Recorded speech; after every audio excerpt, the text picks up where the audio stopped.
Hey guys, before we begin, let me ask you something quietly. Have you ever been alone without actually being alone? Tonight, we're stepping into a time when solitude did not mean silence, and being alone did not mean privacy. A time when bodies shared rooms, beds, even breathing space, and yet inner lives remained carefully hidden. In the past, people were almost never physically alone. Not at night, not during illness, not even in grief. Walls were thin, rooms were shared, and personal space was not considered a right. And yet, somehow, people still found ways to withdraw emotionally, mentally, quietly. This is not a story about loneliness as we understand it today. It's about closeness without intimacy, presence without connection, and what it truly meant to be alone when privacy did not exist. So as the room around you settles and the noise of the day slowly fades, ask yourself, when was the last time you were truly alone? And would you have survived a world where solitude only existed inside your own thoughts? If this kind of quiet, unhurried history helps your mind slow down, you can subscribe, not out of habit, but only if these stories genuinely help you rest. Now, let's begin. Being alone once meant something very different than it does now. It did not refer to physical separation, quiet rooms, or closed doors. In earlier centuries, especially before electricity, solitude was not a condition of space. It was a condition of the mind. People lived surrounded by others, almost constantly, and yet learned to withdraw inward without ever moving away. Homes were crowded by necessity, not design. Families, laborers, lodgers, and relatives shared rooms meant for far fewer bodies. Space was borrowed, negotiated, and endured. A room did not belong to a person. It belonged to whoever occupied it at that moment. Privacy was not assumed. It was improvised. Beds were rarely private. In many households, several people slept together, sometimes strangers, sometimes relatives, sometimes both. Physical closeness was unavoidable. Breath was shared. Movement was felt. Sleep was communal. And yet, emotional distance was carefully maintained even while bodies remained close. Silence did not mean isolation. Silence often occurred in full rooms. People learned not to speak rather than to leave. Stillness became a form of self-protection. Eyes lowered, thoughts retreated. The body remained present while the mind quietly stepped away. Aloneness existed without acknowledgement. There was no word for it as we use it today. To say one felt alone would have seemed strange when others were visibly nearby. And so the feeling remained unnamed, experienced internally without language or validation. Women felt this most acutely. Domestic life placed them constantly within reach of others, children, husbands, visitors, neighbors. Their labor was visible, continuous, and expected. There were few moments when their bodies were unobserved, yet their inner lives remained largely inaccessible, even to those closest to them. Men experienced a different version of closeness. Work often placed them among others for long hours, with little conversation and no emotional exchange. Presence did not equal connection. Shared labor produced familiarity, not intimacy. Solitude still occurred, but it happened quietly, without withdrawal. Illness removed even the illusion of privacy. The sick were watched, listened to, and tended closely. Privacy was considered dangerous. Being alone while ill suggested abandonment, not rest. Bodies were monitored. Breathing was counted. Solitude was denied for safety. Grief, too, was shared by default. Mourners were rarely left alone with loss. Community presence filled the space immediately, often before emotion could surface. Crying alone was uncommon. Silence became the private expression instead. Children grew up without expectations of personal space. They learned early that being seen was normal, unavoidable, and permanent. Privacy was not something taken away. It was something never introduced. In this world, being alone did not mean being unaccompanied. It meant becoming invisible while still present. It meant withdrawing internally while remaining physically accessible. Solitude existed, but only within the mind. And this internal withdrawal became a skill, practiced quietly, refined over time, and never spoken of. Aloneness was not something people sought openly. To desire it too strongly could appear suspicious, even selfish. Time spent apart from others was often interpreted as idleness or withdrawal from duty. And so solitude was rarely requested. It was taken quietly in fragments between obligations. Moments of mental isolation occurred during repetitive tasks, washing clothes, scrubbing floors, mending fabric, chopping wood. These activities required the body, but not the mind. Hands moved automatically while thoughts drifted elsewhere. This was one of the few acceptable ways to be alone without leaving. Staircases, doorways, and thresholds became informal boundaries. Standing slightly apart, facing away, or lingering a moment longer than necessary allowed a person to retreat inward without being questioned.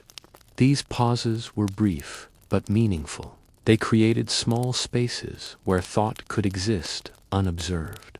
Written words offered another refuge. Letters, diaries, and marginal notes allowed private expression within shared homes. These writings were often hidden, incomplete, or deliberately vague. They were not intended to be read later. They existed to momentarily release what could not be spoken. Night provided the deepest form of solitude. Even in shared rooms, darkness reduced visibility and expectation. Speech quieted, movement slowed. The mind, finally unoccupied, became its own private room. People lay awake beside others, alone with thoughts that had no audience. Sleep itself was not guaranteed. Many woke during the night and remained awake without rising. These hours were not considered wasted. They were accepted as part of rest. Lying still, thinking quietly, became a private ritual that belonged only to the individual. Religious practice sometimes offered sanctioned solitude. Prayer, meditation, and silent reflection were encouraged, though often guided. Even here, privacy was limited. Solitude existed within structure, not outside it. Community life reinforced constant visibility. Villages, neighborhoods, and shared labor meant people were known by presence, not personality. Reputation was built on consistency, not confession. What one felt internally mattered less than how one behaved outwardly. This separation between inner life and outer behavior became normal. People learned early that thoughts were safest when kept private. Emotional restraint was not repression. It was adaptation. There was little expectation of being understood fully by others. Companionship did not promise comprehension. Instead, it promised proximity. And so people adjusted expectations accordingly. Aloneness was not feared, but neither was it romanticized.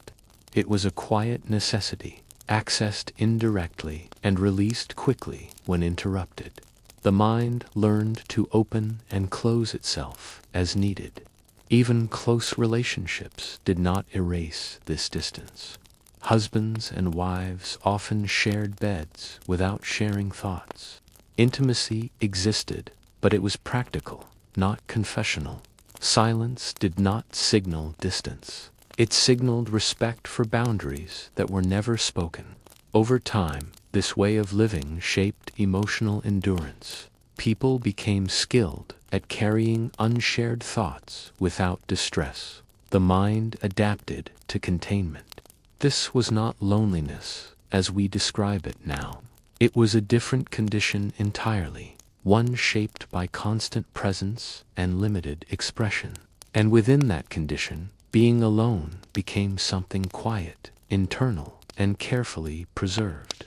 Privacy, when it appeared, was rarely neutral. It carried meaning.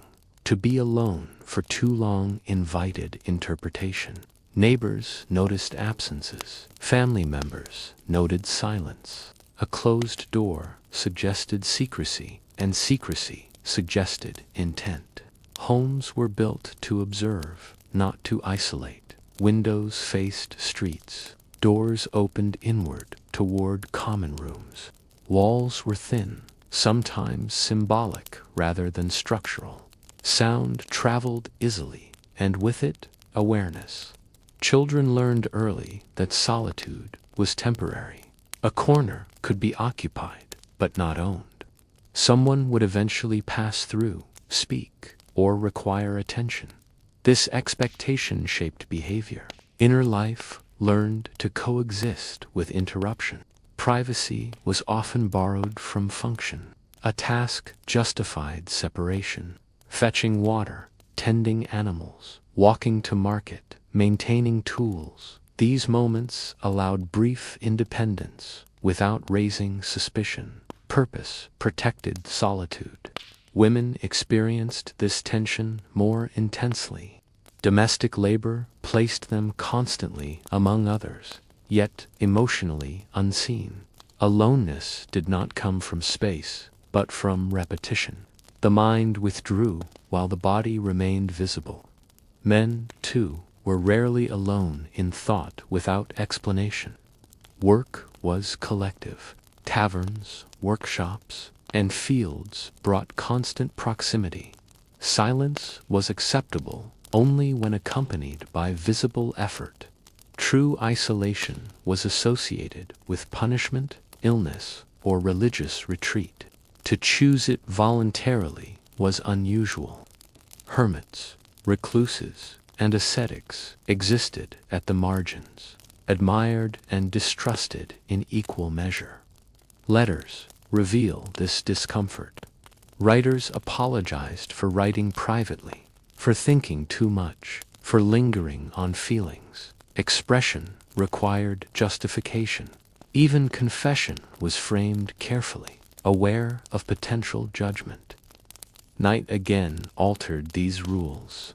Darkness softened surveillance. A person awake at night was not necessarily suspicious. Sleeplessness was common, accepted, and rarely questioned. These hours belonged to thought. Some used night to rehearse conversations they would never have. Others remembered moments long past.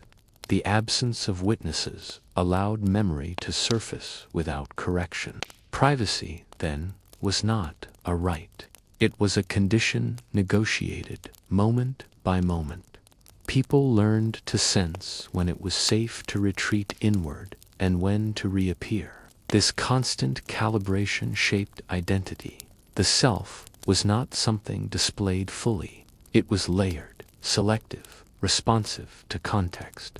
Loneliness, as a concept, had little vocabulary. People did not expect fulfillment through emotional exposure. Connection meant shared time, not shared inner worlds. And so privacy remained delicate, desired quietly, granted briefly, and surrendered without protest when required. Solitude was rarely given freely. It had to be justified through age, status, illness, or grief. Children were almost never alone. Their presence was considered useful, their silence unnecessary. Adults were expected to remain visible unless absence served a clear function. Older people gained a limited right to quiet, though even this was conditional. Age allowed withdrawal, but not disappearance. Elders sat apart, not away. Their solitude occurred within view, like a chair slightly removed from the table, never in another room. Illness created temporary privacy. A sickbed offered separation, but it was closely monitored. Visitors came to observe, assist, or pray. Curtains might be drawn, but voices still entered. Even suffering did not belong entirely to the individual. Grief allowed the deepest solitude, yet it too had boundaries. Mourning had rituals, timelines, expectations. Excessive withdrawal raised concern. Insufficient withdrawal raised suspicion. One was expected to grieve, but not indefinitely, and never invisibly. Written accounts suggest that people internalized these limits early. Diaries were cautious. Words circled feelings rather than naming them. Writers assumed someone might read later, a child, a spouse, a stranger, sorting possessions after death. This awareness shaped thought itself. Feelings learned to soften before being fully formed. Certain questions were never asked directly, only implied through metaphor or omission. Silence became a skill. Night again provided contrast. Darkness did not remove responsibility, but it loosened social edges. A person awake alone at night was not failing. They were merely passing time. Wakefulness required no explanation. During these hours, people imagined versions of themselves unobserved. Not different lives, but quieter ones. Lives where thoughts did not need to prepare for interruption. Some prayed privately, altering words away from communal expectations. Others replayed conversations, adjusting what they might have said. The night allowed rehearsal without consequence. Privacy also existed in motion. Walking alone, traveling between places, or performing repetitive labor created mental space. The body moved, the mind wandered. This was solitude disguised as usefulness. Importantly, this solitude did not aim toward self-discovery. There was no expectation that being alone would reveal truth. It simply offered rest from being perceived. To be unseen, even briefly, reduced effort. One did not have to perform attentiveness, obedience, or composure. The face could relax. The mind could drift without destination. This form of solitude left little record. It was not written down, preserved, or taught. It existed only in experience, passing unnoticed by others. And because it was fleeting, it was valued quietly. People learned not to demand it, but to recognize it when it appeared, and to let it go when it ended.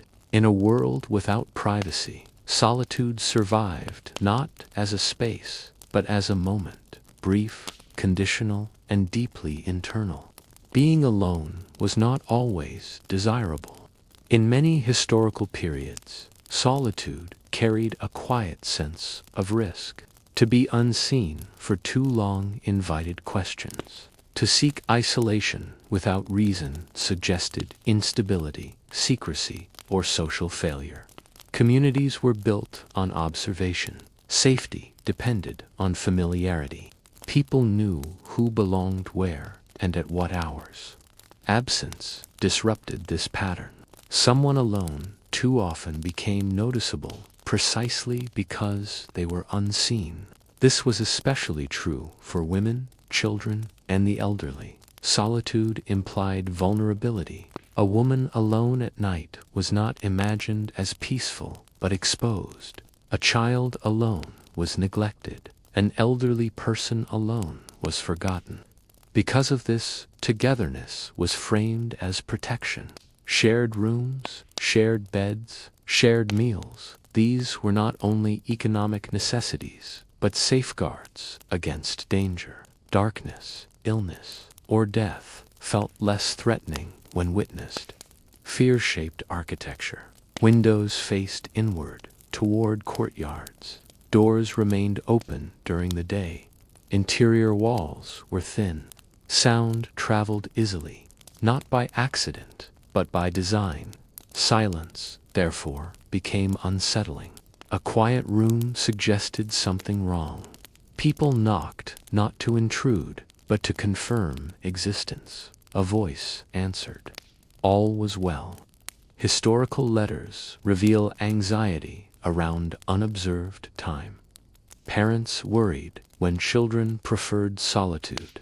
Employers worried when servants lingered alone. Clergy warned against excessive withdrawal, associating it with moral drift. Solitude allowed thoughts to wander unchecked. This worried moral authorities. Without supervision, one might doubt, desire, or imagine. Being alone meant being uncorrected. As a result, many people learned to fear extended solitude. They filled empty moments with tasks, even unnecessary ones. Busy hands meant a safe mind. Idleness, especially alone, was discouraged. Night intensified this fear.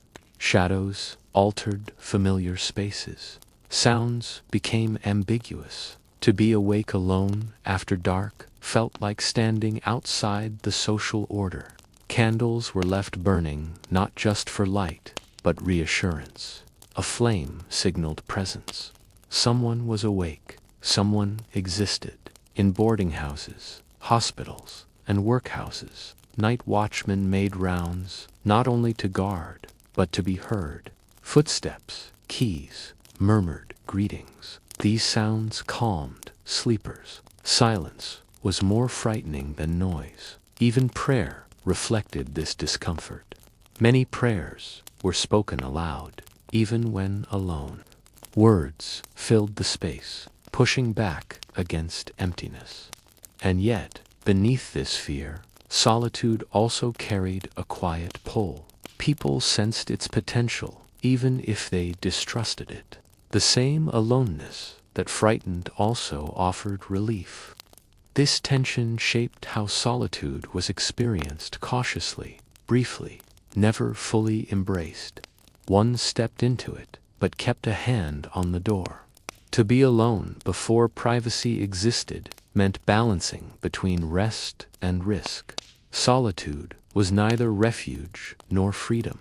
It was a narrow path, walked carefully, aware of both its comfort and its cost. And so, people did not ask for solitude. They endured it when necessary, escaped it when possible, and remembered it afterward with mixed feeling, part relief, part unease. In the next part, we'll explore how people learned to carry others inside their minds, even when physically alone, and how solitude became crowded rather than empty. Even when people found themselves physically alone, they were rarely mentally so. Before privacy existed, solitude was crowded with remembered voices, expectations, and invisible witnesses. Aloneness did not erase society. It followed quietly into the room. People carried others inside their minds. Parents, employers, neighbors, clergy, all lingered as imagined presences. Choices were filtered through what would be approved, corrected, or judged. Silence did not mean freedom from oversight. It often intensified it. This internal crowd formed early. Children were rarely left alone long enough to develop private inner worlds. Thought itself was shaped aloud through instruction, prayer, recitation. Inner silence felt unfamiliar, even unsettling. When solitude did occur, memory filled the space. The mind replayed conversations, obligations, unfinished tasks. Without distraction, thought circled. There was no escape into entertainment or noise. Reflection was unavoidable. This made being alone emotionally dense. Solitude became a place where regrets resurfaced, where longings spoke without interruption. Many people avoided it, not because they disliked quiet, but because quiet listened back. Letters and diaries show this clearly. Private writing often reads like conversation, addressing God, a loved one, or even the self in second person. Writing replaced company. It made solitude tolerable. Prayer served a similar function. Spoken prayer turned aloneness into dialogue. Even when physically alone, one was never truly unaccompanied.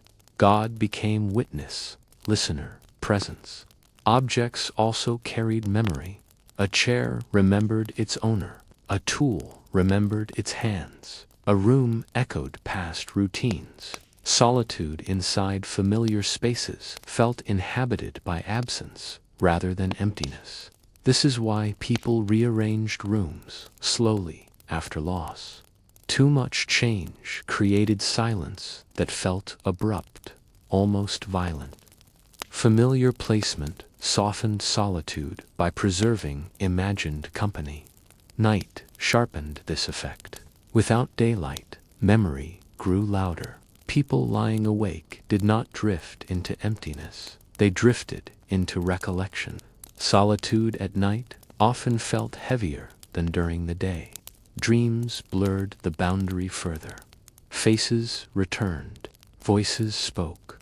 Sleep did not offer escape. It continued companionship in another form. Even rest was shared. In this way, solitude before privacy existed was layered. Physical aloneness, mental company, emotional weight, all overlapped. One could be alone and surrounded at the same time. This explains why modern ideas of solitude feel unfamiliar to the past. To be alone now often means to disconnect. To be alone then meant to remember. People learned to tolerate this crowded solitude because it was unavoidable, but they rarely romanticized it. Aloneness was endured, not sought. And yet, within these moments, something subtle began to form. An inner life shaped by repetition, memory, and quiet endurance. Solitude planted seeds even when it was feared. In the next part, we'll explore how routine itself became a companion, and how repetition softened solitude into something livable, if not peaceful. Part 4b, Part 4, Section B, The Weight of Being Seen, Even When Alone. Being alone did not mean being unseen. Before privacy existed, people carried the sensation of observation long after others had physically left the room. Walls were thin, schedules predictable, lives closely watched. Even solitude felt exposed.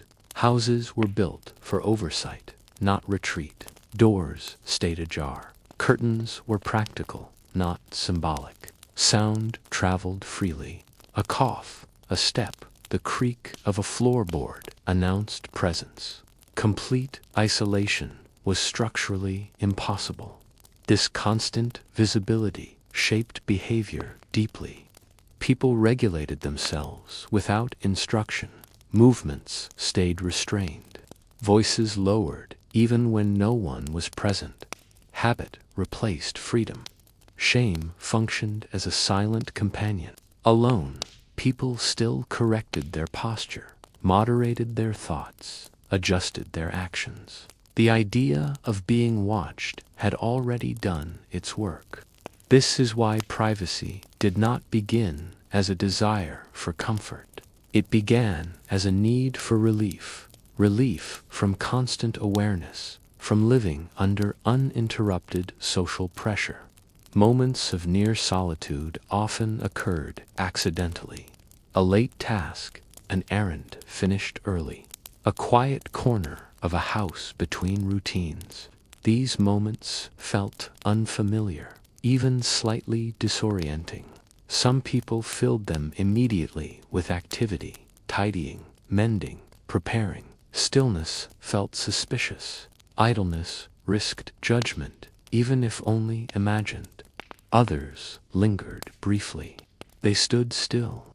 They listened. These were not peaceful moments, but charged ones. Thought surfaced quickly, sometimes uncomfortably. This discomfort explains why solitude was rarely discussed openly. Language for inner life had not fully formed. Feelings existed, but naming them felt unnecessary, even improper. When people wrote about being alone, they often framed it as duty or endurance, rarely as pleasure. Solitude was not a gift. It was a pause between obligations, and yet, within these pauses, the foundations of modern interior life quietly formed. Repetition taught the mind to stay with itself. Silence trained attention inward. Privacy, when it eventually emerged, did not feel natural at first.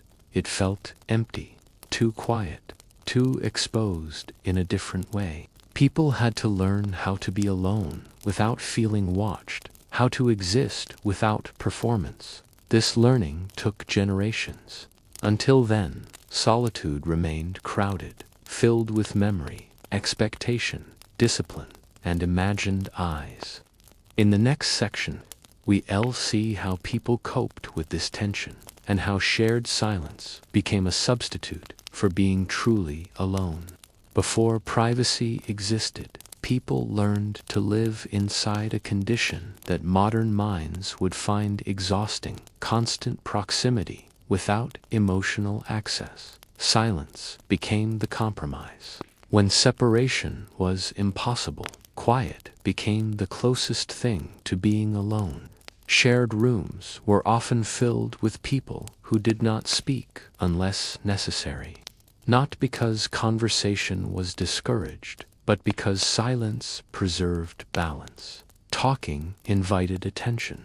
Attention invited judgment. Quiet allowed coexistence without confrontation. In many households, evenings settled into a collective stillness. People sat near one another without interacting. Hands remained busy, sewing, mending, sharpening tools, sorting grain. These activities gave purpose to stillness and prevented the discomfort of direct observation. This shared silence was not awkward in the way modern silence feels. It was structured, understood, and mutually respected.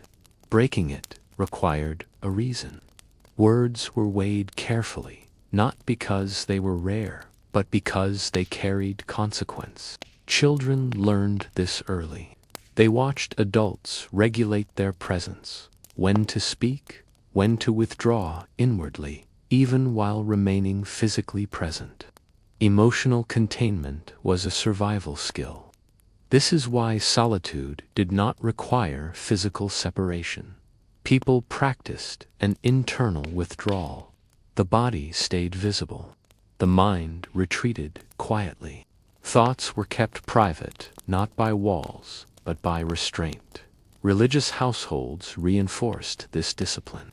Silence was framed as virtue, patience, humility. To endure proximity without complaint was considered moral strength.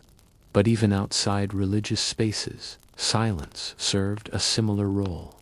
It reduced friction.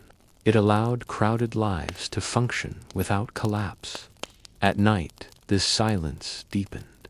Lamps dimmed. Movements slowed. Breath became audible. People lay awake beside others, not speaking, not touching, aware of shared presence, but sealed within themselves.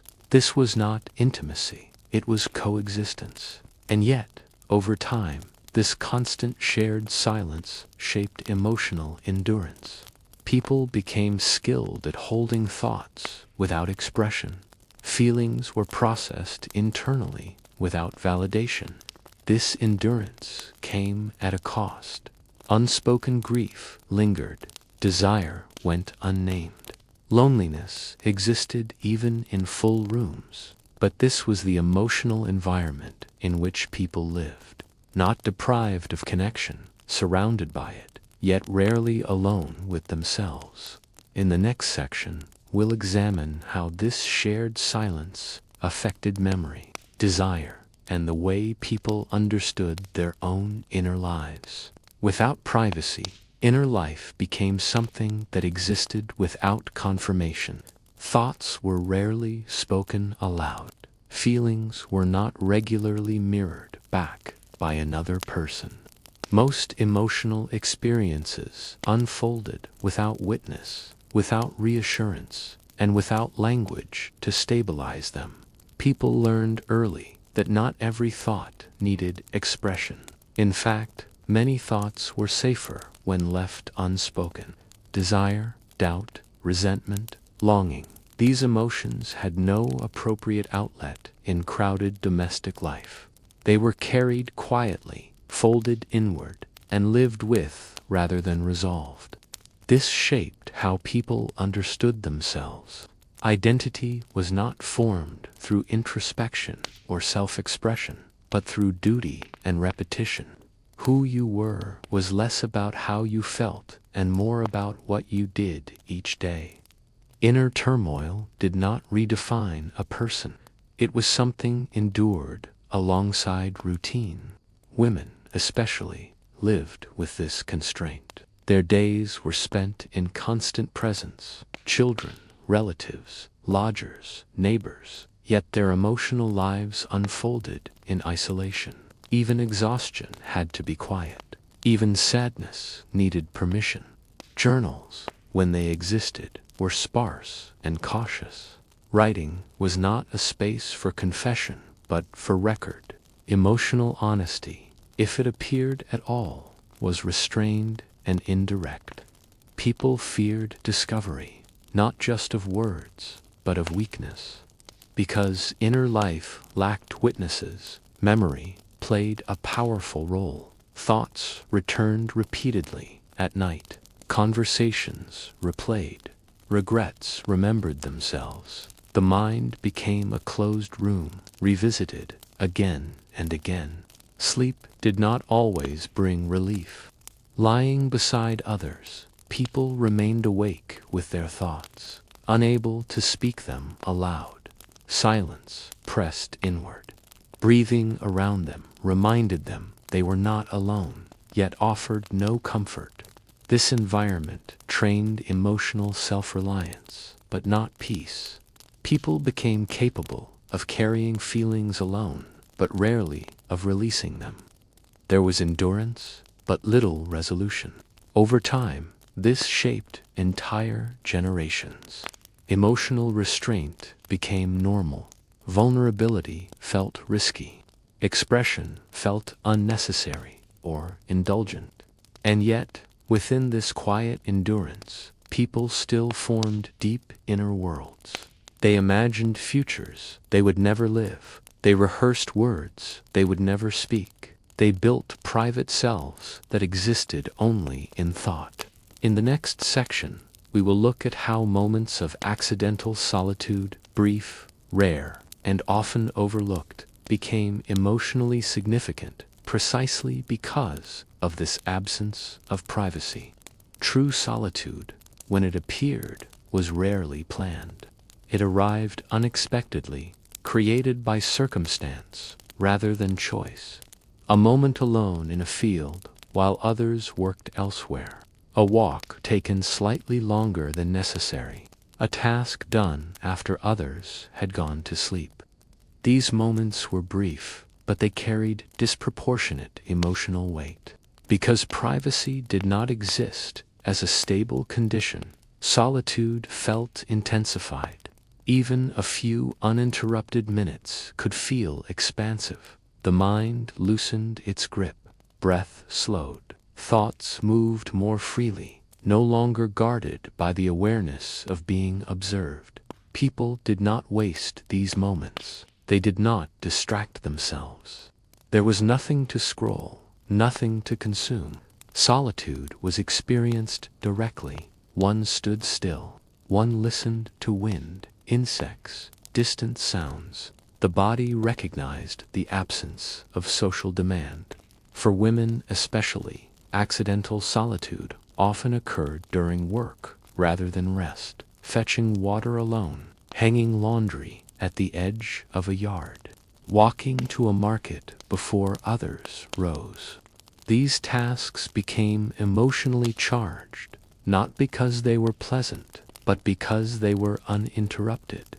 In these moments, thoughts surfaced that could not survive communal life: regret, desire, anger, hope, not in dramatic form, but quietly, like something finally given space to breathe. There was also fear in solitude. Being alone meant vulnerability. A woman alone at night or far from the house faced real risk. Solitude was not romantic. It was double-edged, freeing but unsafe. This tension made solitude meaningful. It was never taken for granted. It was noticed, remembered, sometimes deliberately recreated by delaying a return or choosing a longer route. Children sensed this too. They learned when adults needed these moments. Silence was allowed. Absence was not questioned. Solitude was respected when it appeared, because it was rare. These brief separations helped people endure constant closeness. They did not resolve emotional strain, but they softened it. They allowed inner life to stretch, even briefly, before folding back into routine. In the next section, we will explore how nighttime, when observation weakened and darkness offered partial concealment, became the closest thing many people had to sustained privacy. Night altered observation without removing it entirely. Darkness did not grant privacy in the modern sense, but it softened visibility. Faces became indistinct. Movements were less scrutinized. Sounds replaced sight as the primary way people sensed one another. This shift mattered. It changed how people behaved, even when they were not fully alone. In shared rooms, bodies were still present, but attention loosened. Eyes were closed, breath deepened. The social demand to perform quietly receded. A person could lie awake, thinking, without being seen thinking. This alone created a feeling close to privacy, even when none truly existed. For many women, night was the only time thoughts could move freely. Day required visible usefulness. Hands had to be occupied. Expressions had to remain controlled. At night, stillness was permitted. One could stare into darkness without explanation. One could feel without needing to respond. Some used this time deliberately. They waited for others to sleep before allowing emotion to surface. Tears were silent. Memories replayed without interruption. Desire, resentment, grief, all found room here. Not because night encouraged them, but because day suppressed them. Nighttime privacy was fragile. A cough could break it. A child stirring could end it. The possibility of interruption was constant. This made people selective. They learned to think quietly, to feel briefly, to retreat quickly when needed. Prayer often filled this space, even for those who were not deeply religious. Prayer provided structure for inner life. It allowed thought to move in accepted patterns. Speaking inwardly to something unseen felt safer than speaking to oneself. Some nights were used for quiet rebellion, reading by dim light when rest was expected, writing thoughts never meant to be shared, holding objects that carried private meaning. These acts were small, but they mattered. Men experienced this too, though differently. Their solitude often came through silence rather than emotional release. Lying awake, reviewing decisions, measuring success against expectation. Night removed the need to assert competence. Darkness equalized people. Status mattered less. Appearance mattered less. What remained was the body, the breath, the mind left alone with itself. This form of privacy did not heal people, it sustained them. It allowed continuation rather than resolution.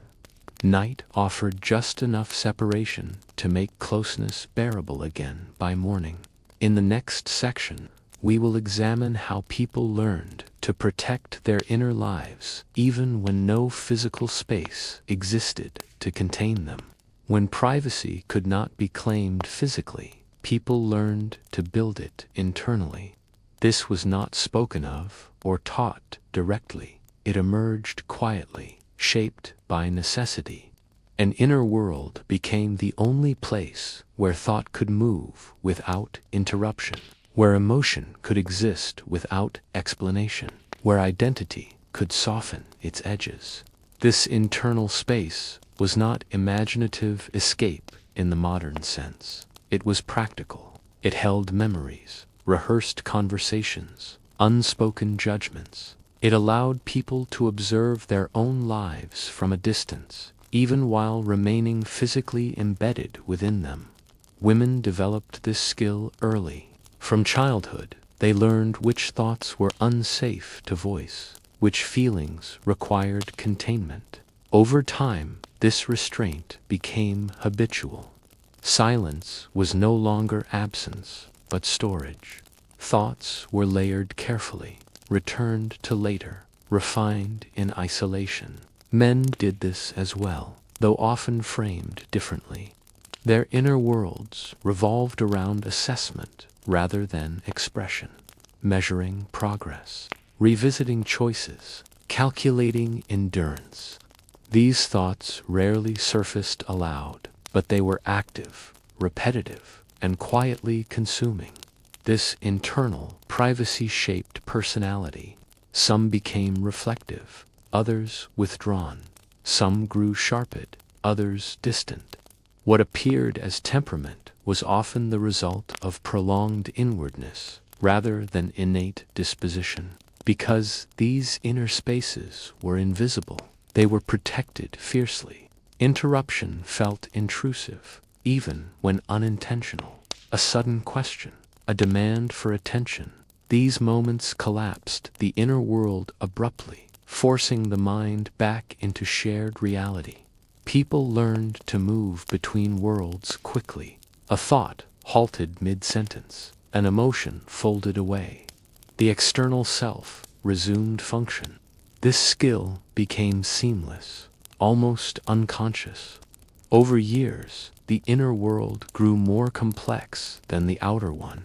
It carried continuity when life did not. Relationships changed, homes shifted, roles evolved. The inner narrative remained familiar. This internal solitude did not replace connection, but it compensated for its absence.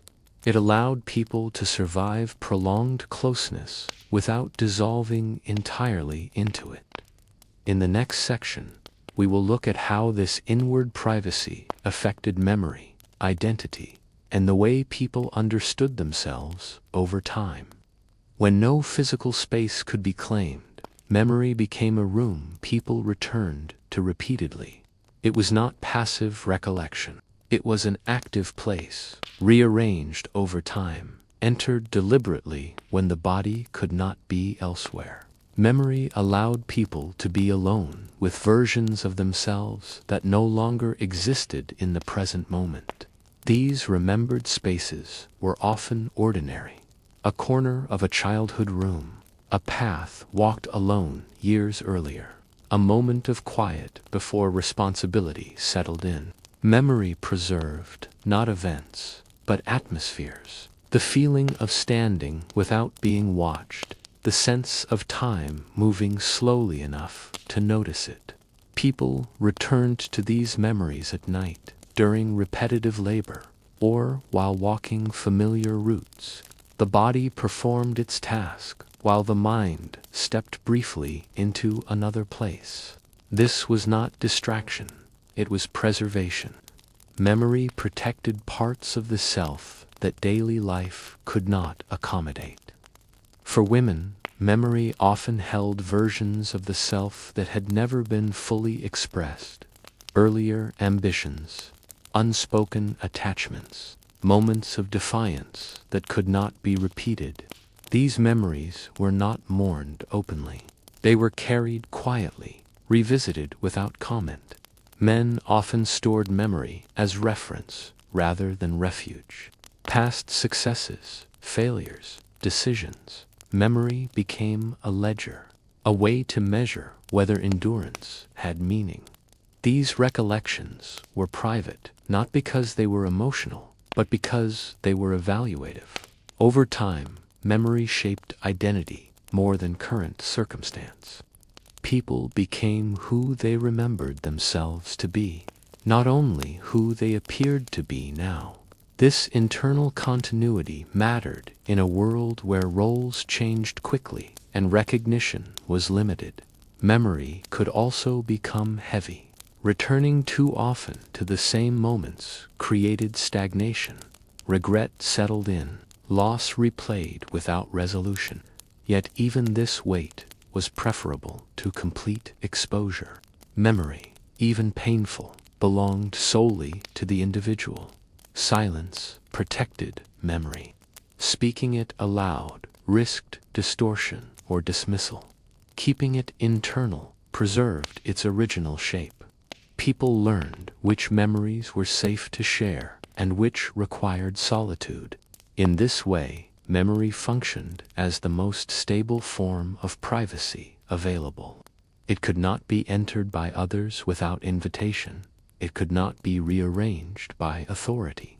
It endured when rooms did not.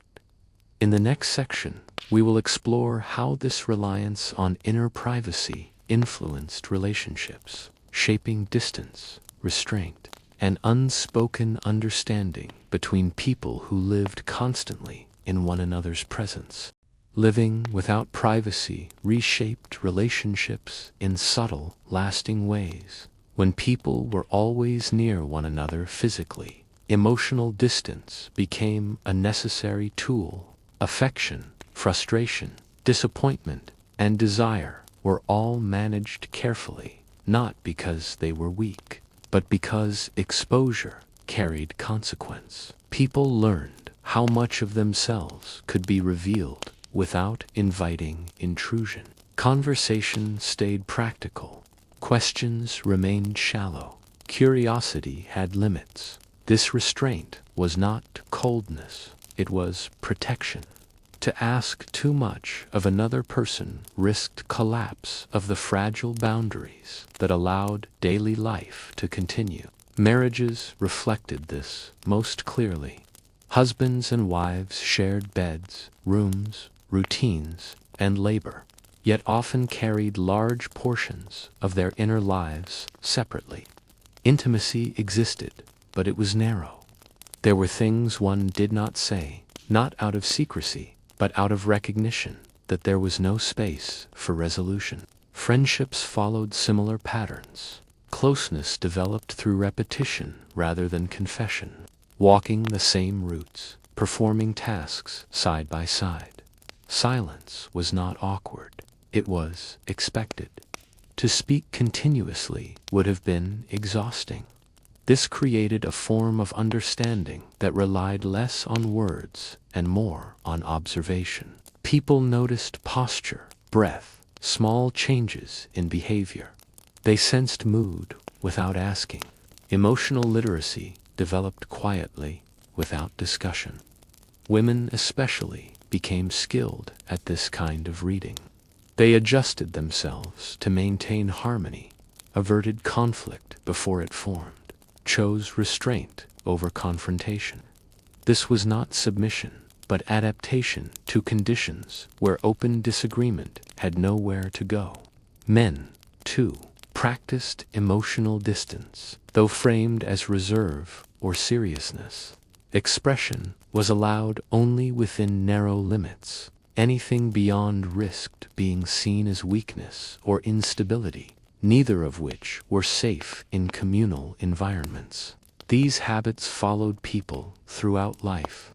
Even when alone later, many struggled to articulate inner experience. Silence had become default. Distance felt normal. Relationships survived not because people shared everything, but because they shared enough. Constant closeness required emotional economy. Only what was necessary could surface. In the next section, we will examine how this restrained intimacy shaped love, desire, and longing in a world where privacy could not support their full expression. Love, when it existed without privacy, took on quieter forms. It was expressed through routine rather than declaration, through reliability rather than intensity. Desire rarely announced itself openly. It waited, folded into daily behavior, revealed only in small, careful gestures that could be dismissed if observed. Couples learned to communicate through timing, a pause before sleep, a hand placed briefly, then withdrawn, an offer made when others were occupied. These signals mattered because they were subtle. Anything obvious risked exposure, misunderstanding, or interruption. Longing often outlived opportunity. People felt deeply without the conditions required to explore those feelings. Attraction could remain suspended for years, never acted upon, never resolved. This was not restraint, born of virtue alone, but of environment. There was nowhere to go with these emotions. Women carried much of this tension internally. Their days were public by necessity. Their nights were shared. Desire became something private by default, experienced inwardly rather than expressed outwardly. This inwardness gave longing a reflective quality. It became familiar, almost companion-like. Men, too, experienced this compression. Their role demanded steadiness. Expression had to fit narrow definitions. Longing that did not align with duty was set aside, revisited only in thought. Silence preserved order, even when it denied fulfillment. Romantic ideals existed, but they were tempered by realism. Love was expected to coexist with inconvenience, fatigue, and observation. Passion was acceptable briefly, but endurance mattered more. Stability took precedence over intensity. Unfulfilled longing did not disappear. It reshaped itself. It influenced patience, distraction, irritability, and tenderness. It appeared indirectly through overwork or withdrawal, generosity or rigidity. People lived alongside their desires rather than through them. This did not make relationships empty. It made them contained. Depth existed, but it was narrow. Intimacy was real, but incomplete. People learned to accept this limitation as part of life's structure. Over time, many stopped expecting more.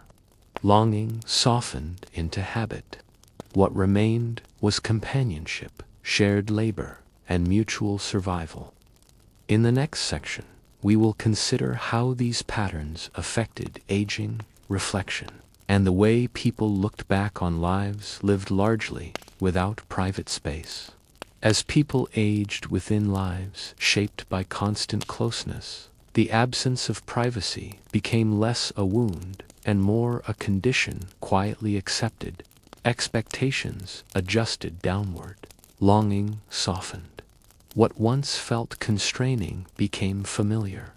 Aging did not bring relief from observation, but it did bring a narrowing of desire. Many stopped seeking space they had never truly known.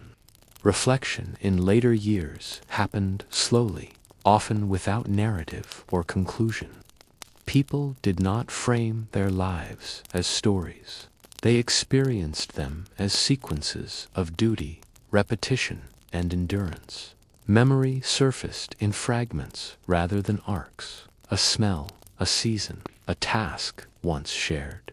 These moments arrived unannounced, then passed without demand for interpretation. Older women often carried the weight of many inner lives lived silently.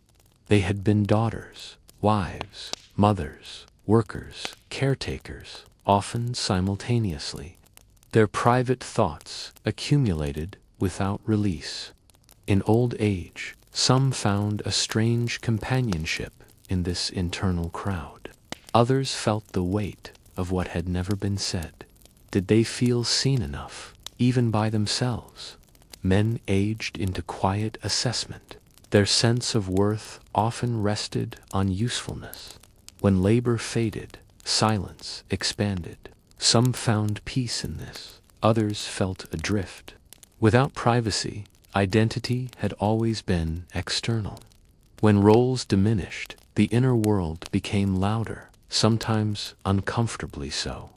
Very few spoke openly about regret, not because it was absent, but because articulation had never been practiced. Regret lived alongside gratitude without resolution. People accepted this ambiguity. Life did not require clarity, it required continuation until it did not. At the end, what remained was not bitterness, but familiarity. The self people had carried inward for decades felt stable. It had survived crowding, interruption, and silence. Even without privacy, inner continuity endured. This raises a quiet question worth holding as the night deepens. How much of who we are depends on space, and how much survives without it? If privacy shapes us, what happens to those who never had it? And what parts of ourselves might we still be carrying inward, even now, without realizing it? Life before privacy did not produce smaller inner worlds, it produced denser ones. And in that density, people lived, aged, and quietly became themselves, unseen but not erased. When life finally slowed enough to allow stillness, there was no clear moment of conclusion. Privacy did not arrive as a reward at the end. It simply remained absent, replaced instead by fatigue, by narrowing routines, by days that asked less and less. The body aged into slowness, but the conditions around it stayed much the same. Houses remained shared, rooms stayed occupied, sound continued to travel through walls and floors. Even in old age, people were rarely alone in the way we imagine solitude now. What changed was attention. Others watched less closely, expectations loosened, presence became quieter. This reduction in demand felt close to relief. Older people were allowed to withdraw without explanation. Silence became acceptable. Long pauses were no longer questioned. In this way, aging offered a softened form of privacy, not space, but permission. Many spent their final years moving mostly through memory. The outer world asked little, so the inner world expanded naturally. Thoughts revisited earlier selves without urgency. There was no need to resolve anything. Memory no longer served endurance. It simply existed. Death itself was not private either. It occurred in rooms filled with others, surrounded by breath, movement, and sound. Even the final moments were shared. Yet there was something deeply solitary about dying this way, surrounded but inward, observed but unreachable. Afterward, life continued around the absence. Beds were reused, rooms reclaimed. Routine absorbed loss the way it always had. Privacy did not suddenly appear for those left behind. They carried on within the same closeness, the same structure, the same quiet endurance. This is what it meant to live before privacy existed. Not constant suffering, not romance, but adaptation. People learned how to be inward without space, reflective without silence, whole without separation.